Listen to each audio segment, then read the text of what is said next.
Yeah, Jeff, when the time of possession is the way it is and the plays are the way it is, how tough is it to get the rotations going at receiver?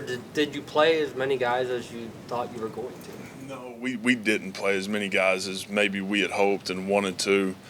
Just the way the game worked out, you look at it, up 21-0 after 15 plays of offense. And then as it moves forward, you have 10 series, and in the second half, you only have 4.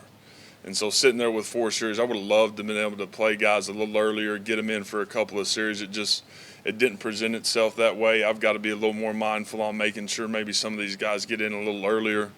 But that's how it unfolded. But that was a regret. I wanted to play. We wanted to play more guys and get them a little more access. Jeff, you had a little adversity in the offensive line. You had to come up with another. You moved guys around a little bit. Then guys during the game either got injured or cramped or whatever. Kind of do a deep dive in that position. How well did you feel like they played? And do you have some more moves you're going to have to make or anything?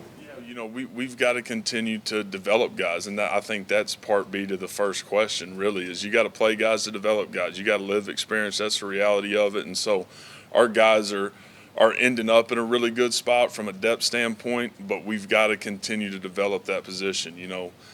We played multiple guys up front, so it was good for some of those guys to get that action towards the end of the game. They got 9 plays when we went and got the field goal late, which was good.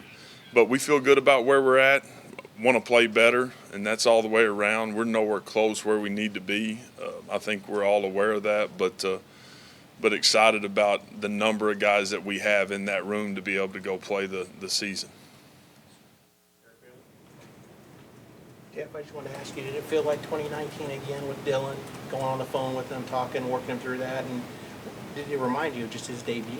Yeah, it felt great. And, we talked about it in the hotel Friday, and then on Saturday, obviously, both of us just incredibly thankful for the opportunity that we both have, and then to be able to doing it together when you're having fun, you care about the people that you're around every day. You got a chance to pour a little more into it, and so that's something that's been awesome for us, and excited for him to be able to go get that opportunity. His first outing was good, and he's going to continue to play better. How do you feel like your guys handled the tempo of the offense that you want to run, and in the first time for a full game? And what do you feel like is the most important piece of accomplishing running the offense as fast as you want to? I thought we were close. I thought from a tempo standpoint we played pretty fast when we got the first down, and that was probably the most disappointing thing was the 2 3 and outs. We've got to continue to clean up what we call our ball mechanics, making sure that the ball is getting back inside, not getting left on the ground and getting left on the sideline. And if we'll do those things to continue to clean it up, we'll be where we want to be. But I thought the guys, man, I thought they tried to play fast and did a good job operationally.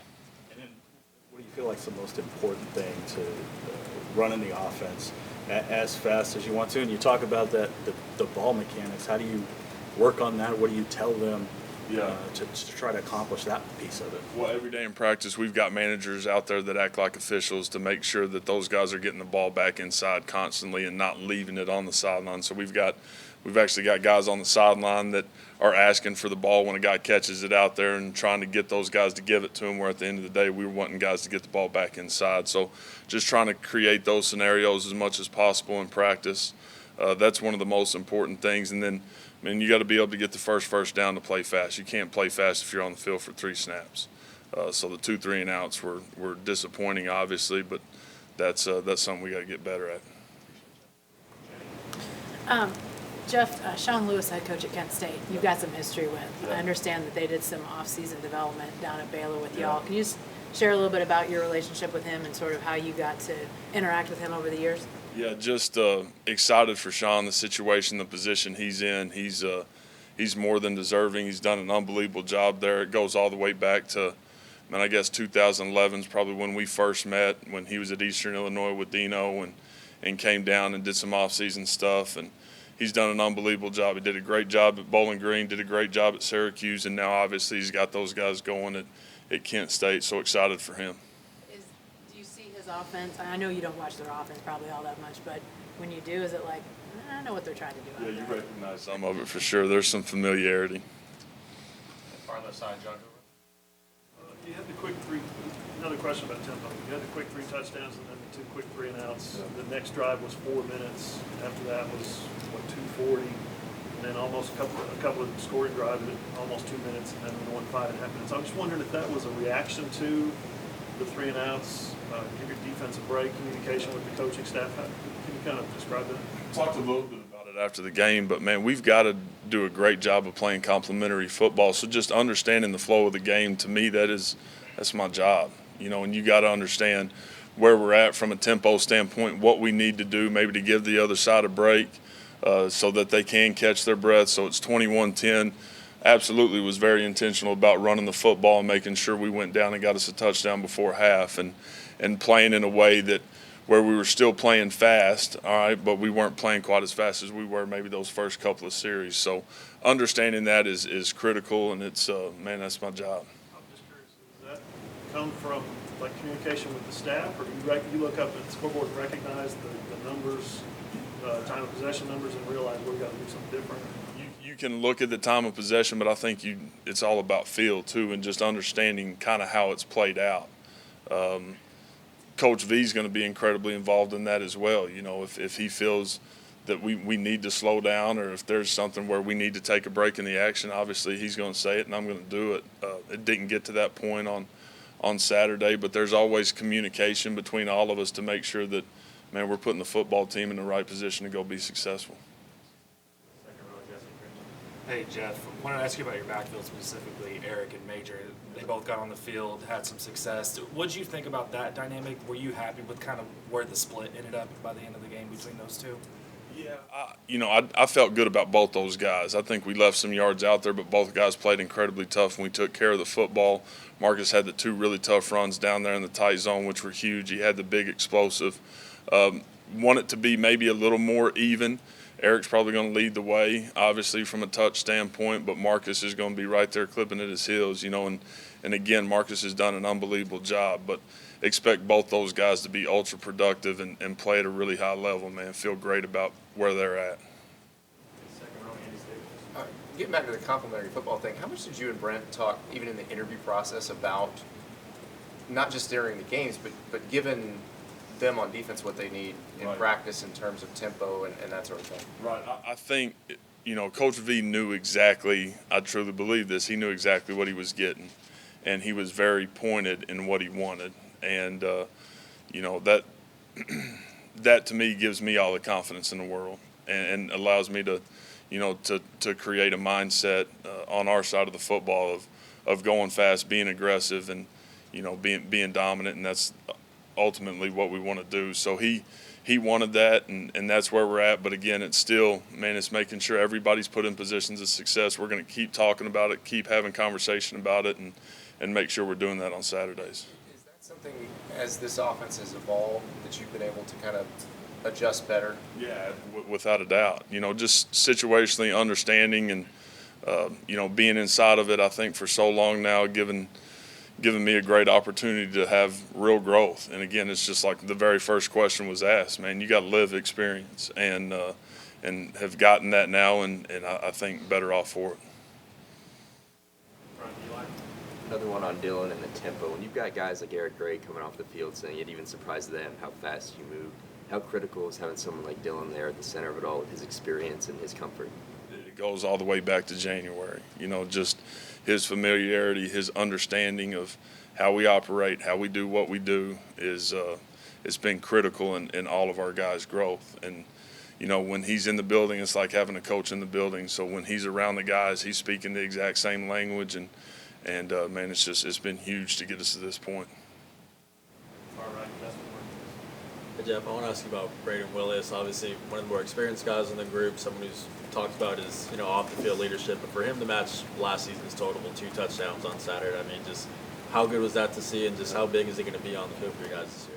Man, couldn't be happier for him. And said it after the game, but Coach Finley calls it football karma, and it's real. This dude is the same dude every single day. He's been an unbelievable leader. He's got toughness. He's got physicality. He's got high want to, high character, and he's earned it, man. And Coach V talks nonstop about our program being a program that's going to understand how to earn it, and he's done it. So fired up for him. He's going to have a great year and keep rolling. I had to flip Anton over to the right side. What was it about him that you felt most comfortable sliding him over, and then how do you think he handled that? Yeah, just the experience piece of it. Playing a lot of games where Tyler necessarily hadn't. He's been working at left and felt good about Tyler playing left, and then Anton moving over. Felt like that was the best thing for the unit and for the offense. So, played good. Got to play better. We all got to play better. We're not where we want to be up front. We've got to be more dominant and finish and be a little more violent than we were on Saturday, and Coach Beatonbowl get it done. Kind of a follow-up to that, with the left-handed quarterback, is the right tackle in a way kind of like a left tackle with the traditional right-handed quarterback, especially with Anton, being one of the best guys you got there on the line? Yeah, I think there's a lot of people that think about it that way. We have not, just because of how balanced we've been throwing and running the football, and from a protection standpoint, kind of how everything's put together. So not necessarily our mindset, but it is for a lot of people. Before I ask my question, you mentioned tight ends. Do you have any update on Daniel Parker at all? No, I don't. I'll leave that to Coach V for tomorrow. And then also, I wanted to ask you, it's unusual at Oklahoma to have the offensive and defensive coordinator in the booth at the same time, and we're seeing that. And Andy asked you about complementary football just a second ago. Does it help having your defensive coordinator right there where you guys can run things through each other? Well, there's not a ton of conversation. We're sitting right next to each other, but there's not a ton of conversation inside the game because both of us have so many things going on. But you get a feel for what's going on the other side of the ball maybe a little more because he's so active and obviously what's going on from play to play. So not a lot of conversation, but you get a real idea of how it's going. Kent State, do they do anything on defense that's going to be a problem for you? Structurally, anything? What do they do on defense? The first thing that jumps off the tape is these guys were down 38-20. It's probably 4.5 minutes left in the game. The game is over. Washington has the football and get a chunk play of about 12 yards. And at the end of the tape, you got 11 hats from Kent State around the ball. And it's outside the numbers where the ball ended up. So these guys, they are bought in.